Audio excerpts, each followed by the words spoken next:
Muchas gracias por la invitación a la comisión directiva, a vos, Nico, al doctor Menso. La idea de esta charla era traerle un poco de experiencia o de manejo del trauma maxilofacial, que forma parte, obviamente, de esta patología, de este curso que están dando de cirugía de cabeza y cuello. En sí, estas son algunas de las imágenes de los pacientes que nosotros recibimos en el momento de la guardia o de la consulta con politrauma o trauma craneofacial. Lo importante de esto, después vamos a volver a hablar obviamente de todas las características clínicas, pero lo importante de estos es saber que el algoritmo de tratamiento o de diagnóstico y tratamiento de estos pacientes lleva a lo que uno sabe de la revisión, de la reanimación y de la secuencia de revisión primaria y consideraciones para el traslado de pacientes, revisión secundaria, etcétera, etcétera. Entonces, lo fundamental es el ABC inicial, el manejo de la vía aérea, la B de la respiración, C de circulación, control de hemorragia, déficit neurológico y exposición. Eso es igual que el manejo del trauma general. Entonces, para un correcto manejo de la vía aérea se requieren varias situaciones, sobre todo en un paciente con un trauma craneofacial o maxilofacial, en el cual hay múltiples estructuras que van a dificultar esa respiración. Entonces, para un manejo inicial, siempre estar preparado. Esto es sacado de la TLS, muchos lo deben conocer. Entonces, hay que valorar la vía aérea con la posibilidad de la ventilación. Hay veces que se requiere una vía aérea definitiva, que eso implica tener un tubo dentro de la tráquea con el balón inflado. Ya vamos a ver más adelante, como dijo la doctora Carreté, cuál es la indicación en la parte de urgencia del trauma facial. Este es el algoritmo de trabajo. Hay que evaluar la ley de Lemon, como para que ustedes se acuerden y puedan tener una mnemotecnia rápida. Mirar, evaluar las reglas de 332, de la distancia, de la posibilidad de la intubación, de la dificultad de la intubación. En el caso del trauma, la seguridad de la vía aérea es lograrla como se pueda. Muchos expertos hablan de esto. La intubación es como se pueda. Hay grandes, por ejemplo, laceraciones o heridas faciales en donde si el tubo pasa a través de la herida o a través de una avulsión de tejidos faciales, bueno, es una buena opción de intubación. Valorar la clasificación de Malapati para valorar la dificultad en la intubación, obstrucciones de la vía aérea que van a dificultar la ventilación, la movilidad del cuello, que bueno, en el trauma siempre con una seguridad cervical, ¿no? Para no generar más daño. Entonces se sigue con el algoritmo del control de la vía aérea. Una vez llegado al final de la necesidad o no de una vía aérea y del control de la vía aérea, podemos progresar en nuestro examen. Siempre y cuando tener en cuenta que el manejo de la necesidad de la vía aérea, como decía recién, en cuanto a las fracturas maxilofaciales, hay riesgo de sangrado, de vómito, como ya vamos a ver algunos casos, hematomas, lesiones traqueales o laringeas, como habló la doctora Carreté, lesiones por quemadura, estridor, cambios en la voz y lesiones cráneoencefálicas que van a requerir un control o una asistencia del paciente prolongada si se quiere o en determinado ambiente como es en una terapia intensiva. Entonces, en el examen inicial, lo primero que hay que hacer es lograr, si se puede, la hiperextensión y lograr la tracción del mentón. Ya les voy a mostrar un caso de trauma facial donde por una fractura de mandíbula, toda la parte muscular de la lengua y el esqueleto, la parte del esqueleto lingual, el hyoide, se ve desplazado y evita una buena ventilación. La cricotomía de urgencia, como había hablado la doctora Carreté, que es como dijo, si bien como dijo ella, no permite una ventilación prolongada, sirve para la urgencia. Es la elección para la urgencia. Entonces, hay veces que los pacientes llegan en estas características o que nos llaman a nosotros en estas características, generalmente como cirujano, como desempeñándome como cirujano maxilofacial, nunca estoy en el ingreso del paciente, sino me llaman cuando ya el paciente está estabilizado, que es la parte que generalmente hacen ustedes como cirujanos generales o emergentólogos de la guardia. Entonces, dependiendo lo que uno evalúe o dependiendo la evaluación que ustedes hayan realizado, siguiendo con los pasos del examen, tenemos algunos casos, por ejemplo, que van a requerir una intubación prolongada. Entonces se hace el siguiente paso, el control de la hemostasia, porque ya está la vía aérea asegurada, y de paso se realiza una traqueostomía si este paciente va a requerir una intubación prolongada por algún daño neurológico o déficit neurológico. En cuanto al flujo de trabajo del trauma facial, luego de esto sí se pasa a los anexos de la revisión primaria o revisión secundaria, que son el diagnóstico por imágenes, que nos vaya a complementar nuestro diagnóstico y a poder brindarle un tratamiento adecuado, que ya vamos a hablar de ello. Otro caso similar de una herida de arma de fuego, con el paciente ya con la vía aérea asegurada, entonces lo que resta es el toalet, el control de la hemorragia, para hacer unos puntos de aproximación de sutura, para poder pasar a una estabilización de ese paciente y a una posterior evaluación del daño en el esqueleto óseo facial, que va a requerir su reparación, pero siempre siguiendo los mismos conceptos y los mismos preceptos, es decir, asegurar la vía aérea, la ventilación, la circulación, que es el control de la hemorragia, o sea, el paciente está chocado, el déficit neurológico y la exposición. Una vez que todo eso está resuelto o está paso a revisión, nosotros procedemos al tratamiento en sí del trauma facial. Hay muy pocas situaciones de trauma facial que requieren un abordaje de cirujano especialista, que ya lo vamos a mencionar. Esto, como les decía recién, en una fractura de mandíbula doble, donde los huesos los músculos, perdón, que se insertan en la mandíbula, que le dan, digamos, le dan formación al piso de la boca y a la lengua, por esa fractura doble, que se ve desplazada y traccionada hacia posterior, pueden colapsar la vía aérea. Entonces lo que hay que hacer es una tracción de esa región para poder permitir el pasaje de aire, ¿no? Este es uno de los casos que le comentaba, en donde se ve ese desplazamiento de la región anterior, de la región sinficiaria, con la fractura doble de mandíbula sinficiaria, lo cual requiere la reposición anterior. Una vez que eso esté logrado, esta es una tomografía, una vez que eso esté logrado, en una segunda instancia se pase a la osteosíntesis, que ya vamos a hablar de esto. Pero siempre asegurar la vía aérea. Otra de las cosas a tener en cuenta en el manejo inicial del trauma facial es el control de la hemorragia. Las epistaxis en las fracturas del tercio medio facial son muy comunes. Con esto hay que tener mucho cuidado en su manejo de no meter este tipo de sondas sin una visión o sin poder tener un control, porque esa sonda, como se muestra en esta tomografía, cuando tenemos este tipo de fracturas faciales, generalmente se acompañan de fracturas de base de cráneo, y la sonda puede penetrar intracranealmente y producir un daño cerebral. En algunos centros donde se disponga y depende la disponibilidad, se pueden hacer embolizaciones selectivas.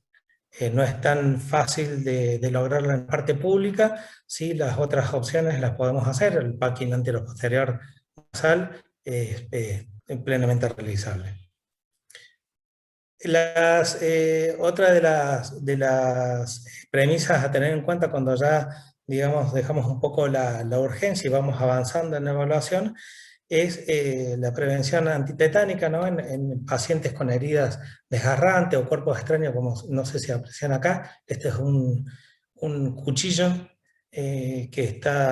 bueno, que fue agredido a este paciente y se fracturó el mango y así se presenta a la consulta. Entonces el paciente está vigil, la vía aérea está controlada, la hemorragia está,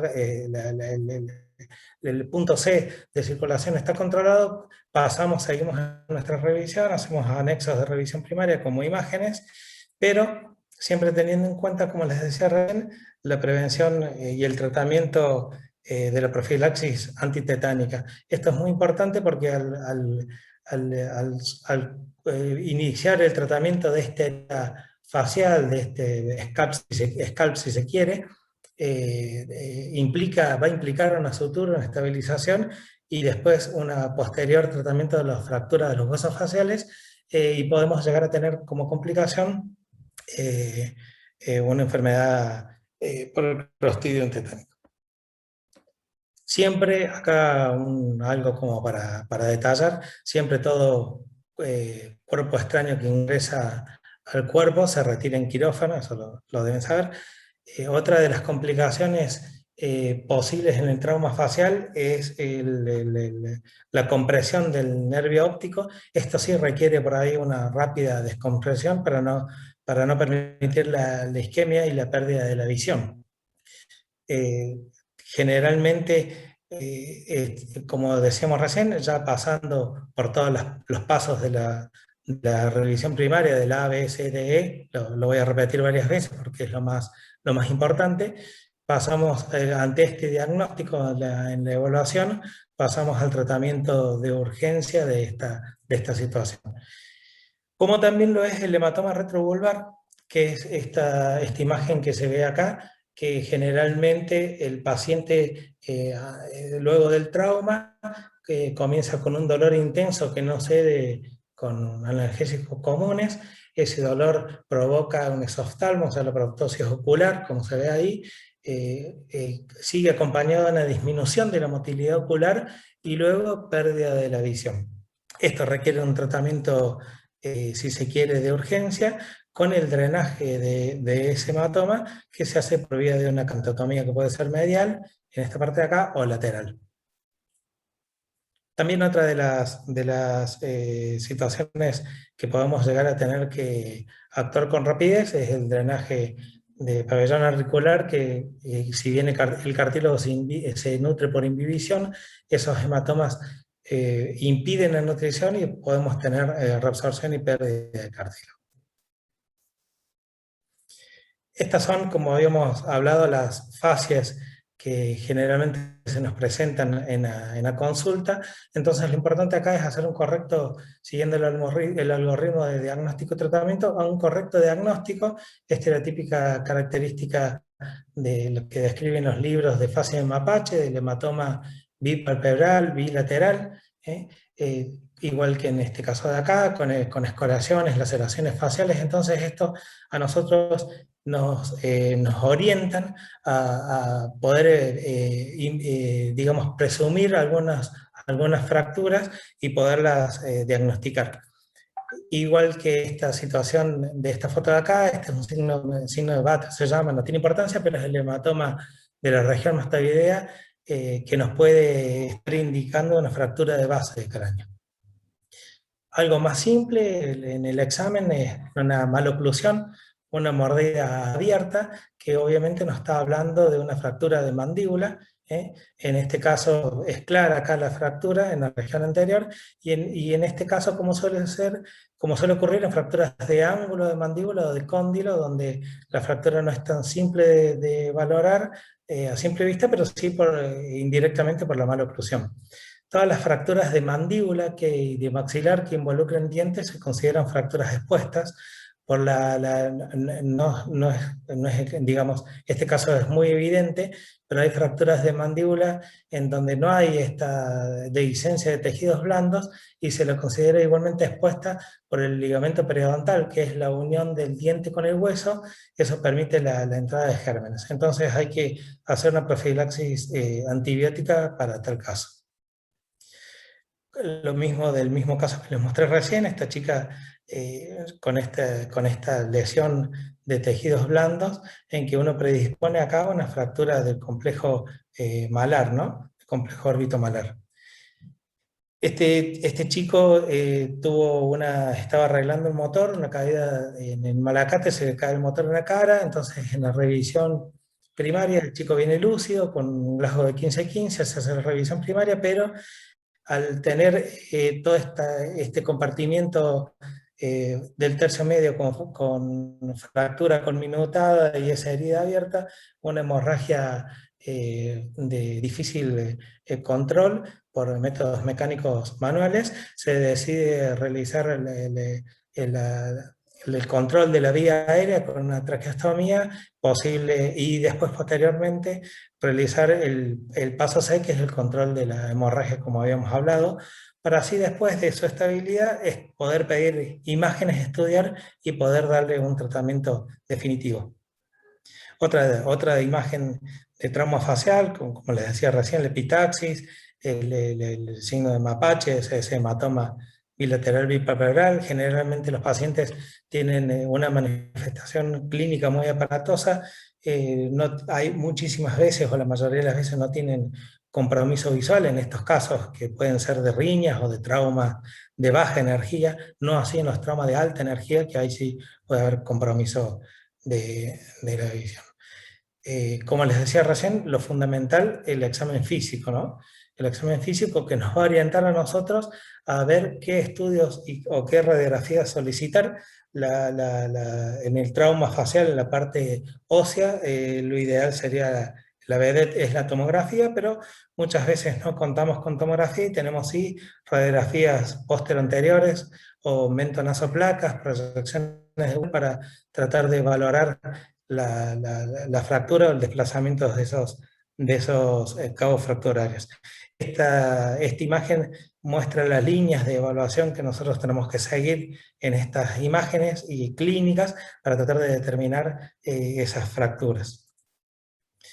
Para el trauma mandibular, en cuanto a la radiografía, lo ideal es la radiografía panorámica o ortopantomografía, como se conoce, que da un pantallazo, un panorama, una visión de toda la mandíbula y uno hace el recorrido de sus basales, de la basal mandibular, de sus corticales, para ver si no hay una solución de continuidad. En este caso no hay una fractura, es simplemente a modo ilustrativo. Una vez que nosotros tenemos realizado nuestro diagnóstico, como veníamos hablando de nuestra evaluación sistemática, uno de los pasos siguientes a realizar en el trauma craneofacial es el bloqueo intermaxilar. Se lo requiere ante una fractura de tipo Lefort, o sea, fractura de tercio medio, que ya se las voy a mostrar, o una fractura de mandíbula. Esta inmovilización va a permitir no solamente un confort para el paciente, porque la inmovilización y la reducción de la fractura va a impedir el dolor, sino también va a permitir que nosotros vayamos ganando tiempo en el tratamiento y haciendo una cicatrización ósea primaria. Hay diferentes formas de hacer esta inmovilización, puede ser desde un simple vendaje, en el caso de esta chica tenía una fractura de ángulo bilateral, o una ligadura con alambre de tipo Ernst, que es rápida de hacer.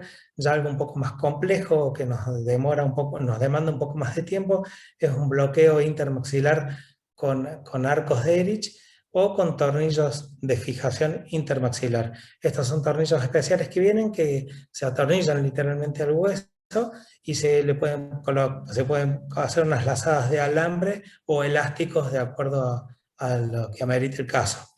Siempre es importante, si uno lo puede hacer este bloqueo y lo amerita, realizarlo y no dejar pasar el tiempo.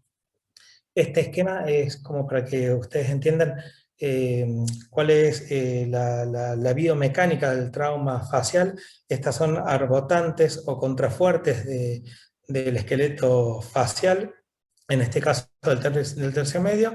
La calota craneal tiene lo suyo y la mandíbula también, pero tiene el esqueleto facial cuenta con arbotantes verticales, que son las rojas, y horizontales, que son las verdes y azules. Estas arbotantes son las que liberan tensiones ante el trauma y donde se produce la fractura. Y obviamente que son las que nosotros después tenemos que tener en cuenta para el tratamiento adecuado de la patología. Entonces, como decíamos recién, así vamos a poder clasificar el trauma del tercio medio en fractura LEFOR 1, LEFOR 2 piramidal y LEFOR 3 o la disyunción cráneo-facial. Esto es a modo, digamos, esquemático y como para que ustedes sepan que esto les puede llegar a la guardia cuando ustedes estén realizando su guardia. La clínica de estas fracturas es la movilidad del tercio medio facial en contraparte con el resto del cráneo, ¿no? Y generalmente producen una mordida abierta anterior, es decir, los dientes de adelante se separan porque el maxilar o el tercio medio facial cae posteriormente y hay un contacto prematuro de los dientes posteriores, como se muestra acá. Estas fracturas obviamente pueden venir en combinaciones con otras, y hay que saber que el trauma craneofacial y sobre todo el de alto impacto siempre está relacionado, puede estar relacionado a trauma cervical.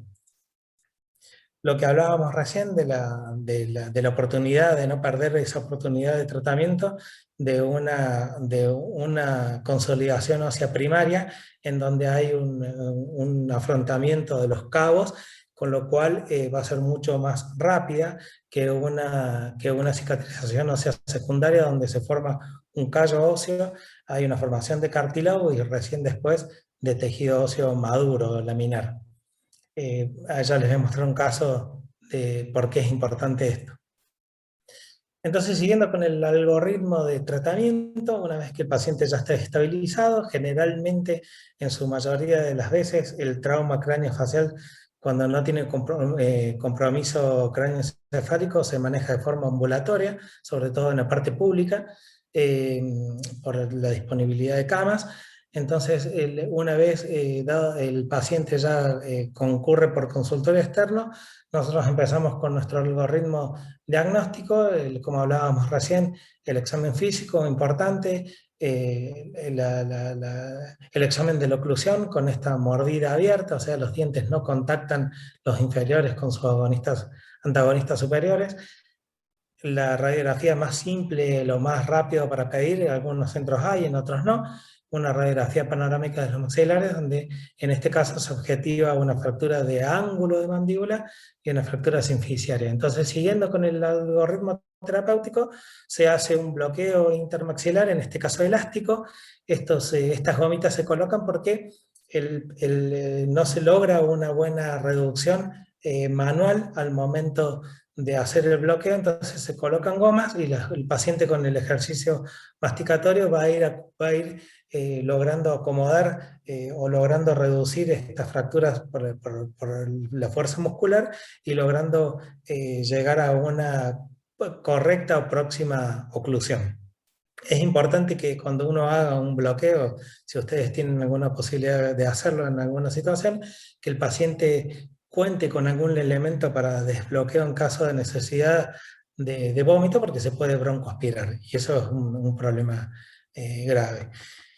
Una vez realizado el bloqueo, generalmente lo que uno hace en su práctica, si la fractura tiene indicación quirúrgica, porque no todas las fracturas del esqueleto facial tienen indicación quirúrgica, uno realiza la osteosíntesis interna rígida, que sería el ideal de lograr en el tratamiento del trauma craneofacial.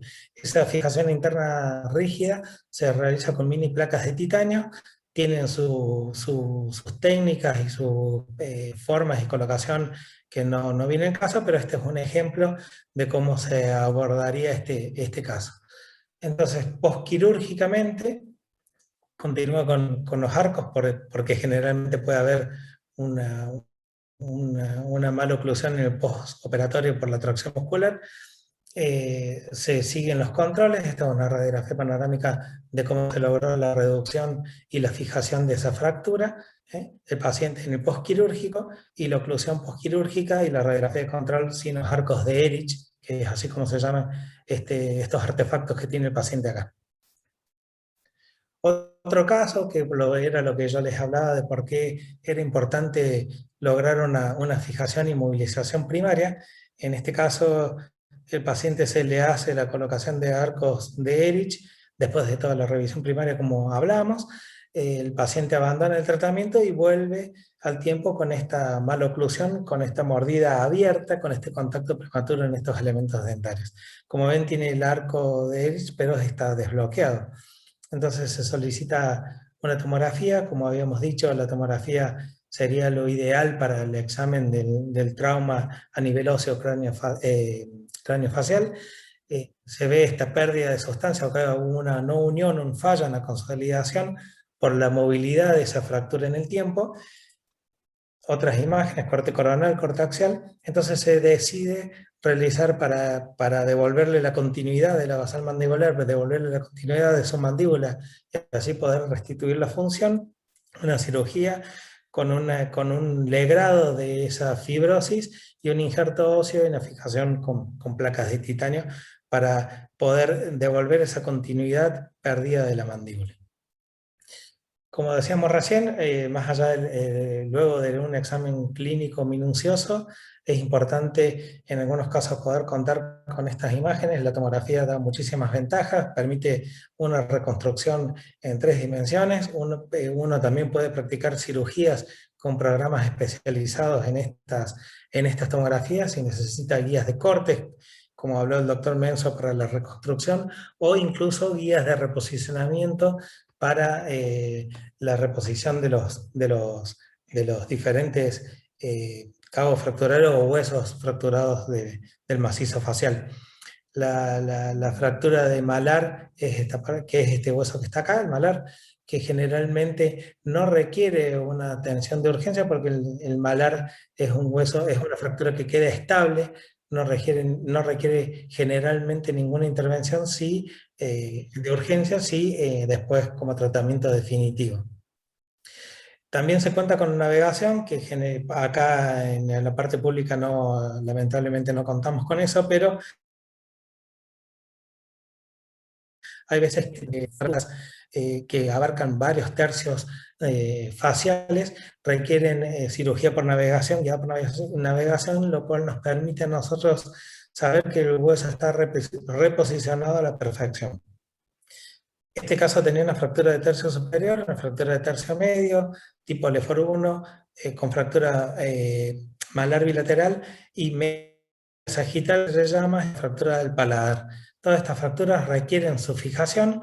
Vamos a hablar un poco de la fractura del tercio superior, que requiere, cuando el drenaje del seno frontal está comprometido, requiere un abordaje de ese seno, una evacuación de toda la mucosa y una obliteración de ese conducto.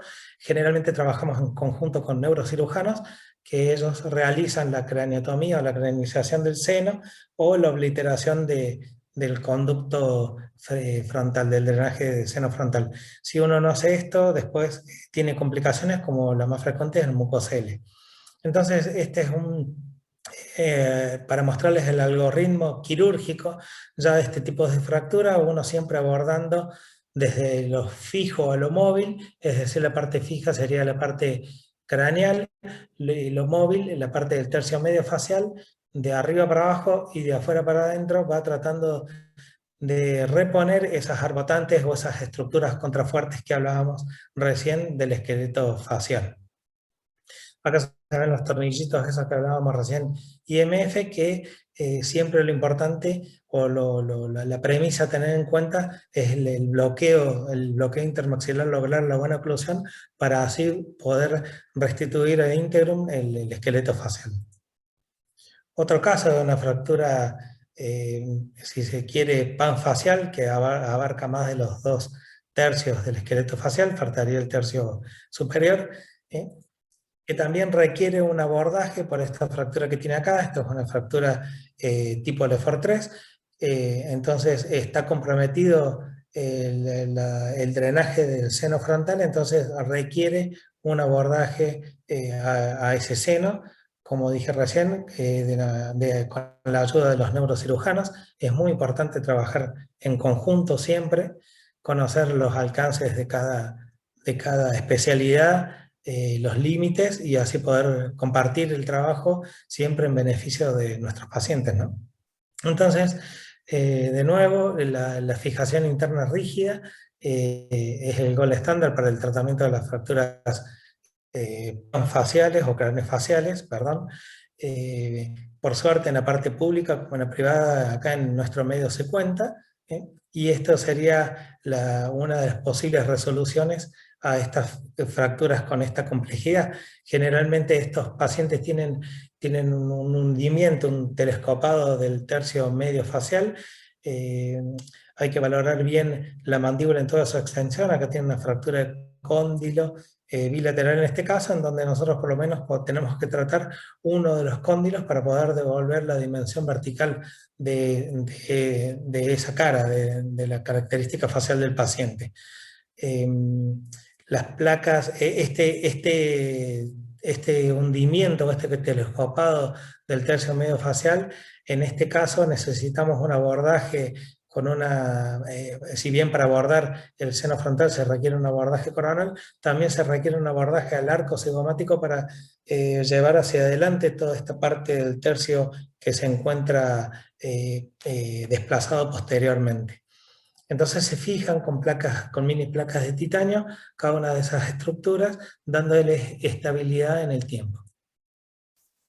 La imagen prequirúrgica y la imagen postquirúrgica, donde se llega o se logra poder darle continuidad a toda la estructura facial que ha sido injuriada por este trauma. Estos generalmente son colisiones de vehículo a motor, y como habíamos dicho, para llegar a esta instancia el paciente ya pasó por todo el pre-triage y triage de su evaluación sistémica.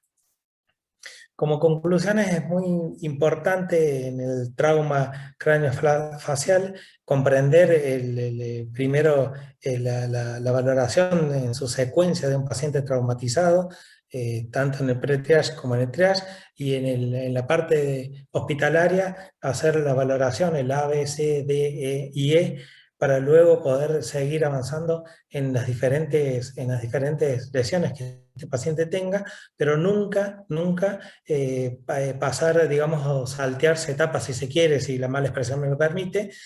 Siempre es importante ir paso por paso y poder ir, digamos, solucionando los problemas o las complicaciones que el paciente va teniendo, y por último, sí, darle una rehabilitación, un tratamiento definitivo y una rehabilitación al paciente con todo el algoritmo de diagnóstico y terapéutico que les comenté. Nunca, siempre teniendo en cuenta que el examen físico es prioritario y primordial, y nunca pedir exámenes porque sí, o directamente ir a una tomografía, que sería lo ideal para nosotros. Siempre es muy importante valorar al paciente clínicamente para saber qué es lo que tenemos que solicitar, para así poder después poder brindarle el tratamiento adecuado. Y muy importante el tema de la inmovilización, sobre todo en las fracturas de mandíbula, en las fracturas de tercio medio, como decía sobre todo la Lefort, no así de malar o de arco cigomático o de otras estructuras, que era muy pesado hablar de todas las estructuras en sí, pero tener en cuenta esa inmovilización inicial para que no solamente el paciente tenga confort, sino es el inicio del tratamiento y poder brindarle las mejores posibilidades terapéuticas. Muchas gracias por la invitación.